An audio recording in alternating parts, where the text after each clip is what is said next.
નમસ્કાર મિત્રો, એવરગ્રીન એકેડેમીમાં આપ સૌનું હાર્દિક સ્વાગત છે। આજે આપણે ઘરે શીખીએ ધોરણ 8 વિષય હિન્દીનું આપણે સોલ્યુશન જોઈશું સમજૂતી સાથે। હવે આ જે વિષય છે હિન્દી, એમાં પાઠ છે પહેલો, सवाल बलमन के और जवाब डॉक्टर कलाम के जो है वो आंसर देने के हैं। इससे पहले हम ये जो लेसन है वो पैराग्राफ है उसको हम पढ़ते हैं, बाद में उसका आंसर हम आपको बताएंगे कि कैसे आंसर, पहले इसका पूरा अध्ययन करना है फिर उसके आंसर में उसका आंसर देना है। तो पहले पढ़ते हैं कि doctor APJ Abdul Kalam missile man माना जाता है और वो भारत के एक राष्ट्रपति से भी जाने जाते हैं। डॉक्टर कलाम गणतंत्र के 11वें निर्वाचित राष्ट्रपति थे। वो 2002 से 2007 तक उसका नाम जो है वो उसका अबुल पाकीर, जैनुल अब्दुल कलाम और मसरुद्दीन उनका पूरा नाम है। भारत के इतिहास में वो पहली बार एक वैज्ञानिक राष्ट्रपति बने। डॉक्टर कलाम न सिर्फ महान वैज्ञानिक थे लेकिन प्रेरणादायक नेता भी थे और एक अद्भुत इंसान भी थे। उन्होंने जिसके साथ भी काम किया उसके साथ दिलो जान काम किया था, यानी कि उनका दिल भी जीत लिया था। कड़े संघर्ष के बाद ये सफलता मिली थी।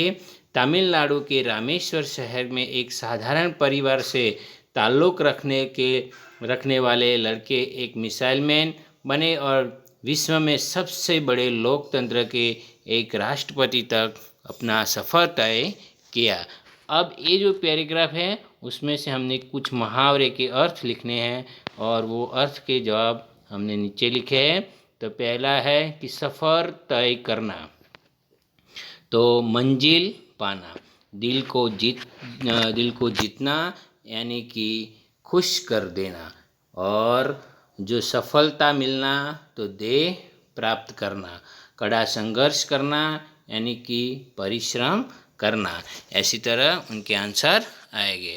अब आगे अपनी पुस्तक है उसमें ये जो पाठ्य पुस्तक के पेज नंबर है 31, यानी कि 31 के पन्ने पर डॉक्टर कलाम का पूरा पाठ दिया है। उसे आप बच्चों के बीच जो बेहद रोचक बात हुई, यानी कि उसका इंटरव्यू जो हुआ था उसके बारे में लिखा है, वो मज़ेदार बातें पढ़ना है। और इस मज़ेदार बातें पढ़ने के बाद उसके 2 आंसर लिखने के हैं। वो कैसे लिखने हम आपको आगे बताते हैं। तो पहला जो प्रश्न बताया गया है कि चिराग जैन ने डॉक्टर कलाम से क्या पूछा। तो चिराग जैन ने डॉक्टर कलाम से पूछा कि आज अपने देश में के सामने सबसे बड़ी समस्या क्या है। तो उसका आंसर डॉक्टर ने दिया कि डॉक्टर कलाम ने उत्तर दिया कि भारत की जो सन 1920 तक एक विकसित राष्ट्र बनाना और 1 अरब से अधिक जो नागरिक है उसको सुखी रखना, ये देश के सामने बड़ी चुनौती है। ये ऐसा उसका आंसर उन्होंने बताया।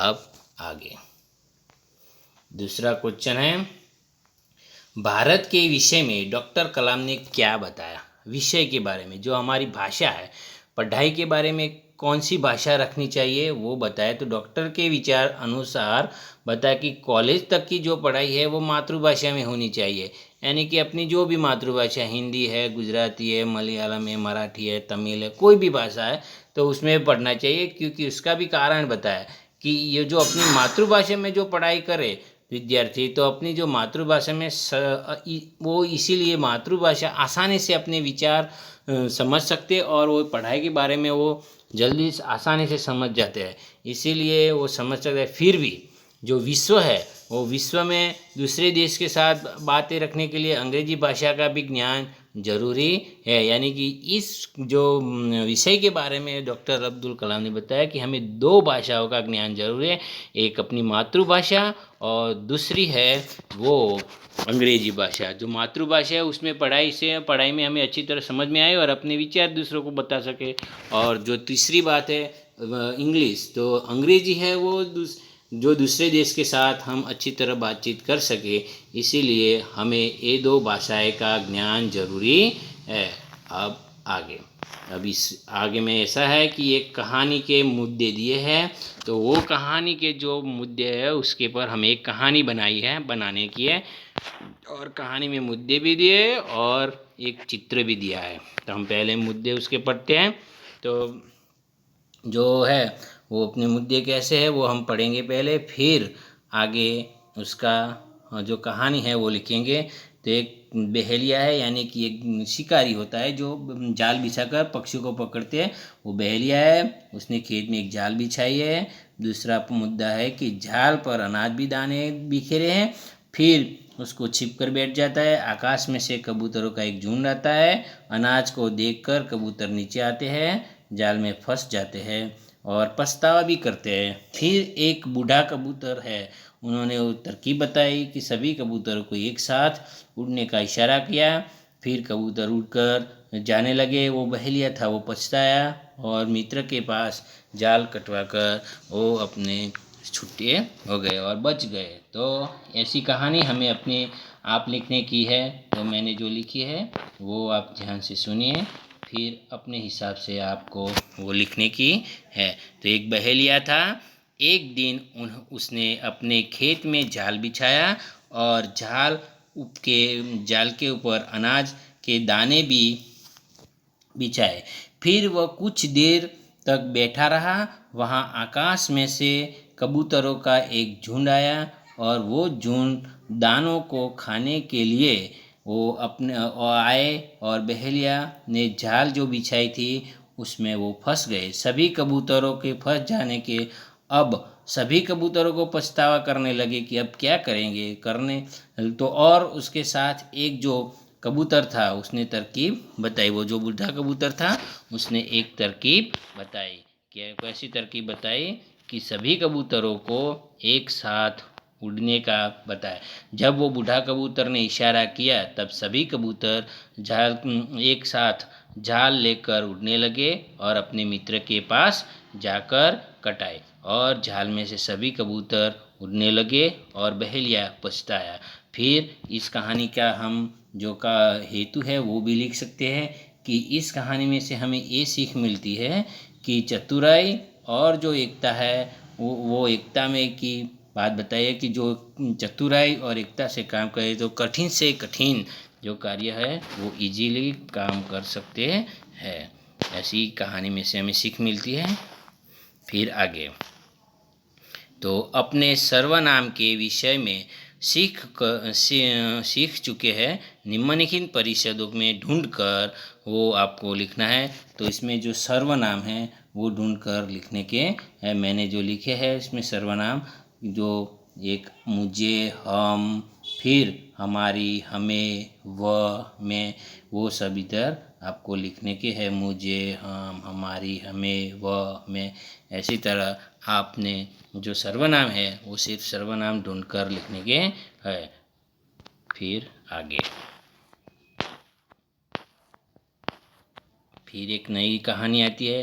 ये जो चित्र है वो देखकर आपको पता चल जाएगा कि कौन सी कहानी होगी। तो दो बिल्लियाँ हैं, फिर एक बंदर है। तो ये बिल्लियाँ जो रोटी लाती है, वो बंदर रोटी लाके वो अपने आप झगड़ने लगती है। फिर ये जो बंदर आता है वो तराजू से तोल तोल कर आधा आधा थोड़ा थोड़ा खाकर सबको खा जाते हैं। ऐसी कहानी आपने सुनी होगी, और इस कहानी हम फिर से हमें अच्छी तरह अपने लिखने की है। जो मैंने लिखी है वो आप शांत से सुने, फिर अपने आप लिखे कि एक दिन दो बिल्लियाँ थी। वो दो बिल्लियाँ बिल्ली को रोटी मिली। फिर वो दोनों के साथ में वो बिल्ली रोटी के लिए आपस में झगड़ती थी। इस समय एक बंदर आया तो उसने तरकीब छत घर की जो छत थी वहाँ से कूद कर आया। ये दोनों बिल्लियाँ झगड़ती थी वो देखकर, और दोनों बिल्लियों का झगड़ने का कारण पूछा। बिल्ली ने इसका कारण बताया। तब बिल्लियों को बात सुनकर बंदर ने कहा कि आप एक तराजू लेके आओ और उस तराजू में से इसका वजन करके इन दोनों को आधा आधा वजन बांटकर हम देते। तब बिल्ली तराजू लेकर आई, तो तराजू लेकर आए तब बंदर ने रोटी को 2 टुकड़े करके बांटे। फिर बांटकर जो टुकड़े बांटे और फिर बांट बांट कर थोड़ा जो रह गया वो सब खा गया, और फिर लास्ट में जो बचा वो खा गया और बिल्लियाँ 2 रह गए। ऐसी तरह ये कहानी लिखने की है। आपको पूरी तरह जो आती है ऐसी तरह आप लिखेंगे। Thank you. अगर आपको जो हमारी वीडियो अच्छी लगी है तो उसको लाइक करो, शेयर करो और हमारी चैनल को सब्सक्राइब करो, ताकि हम जो नए वीडियो अपलोड करें वो आपकी चैनल में सबसे पहले आ जाए। Thank you.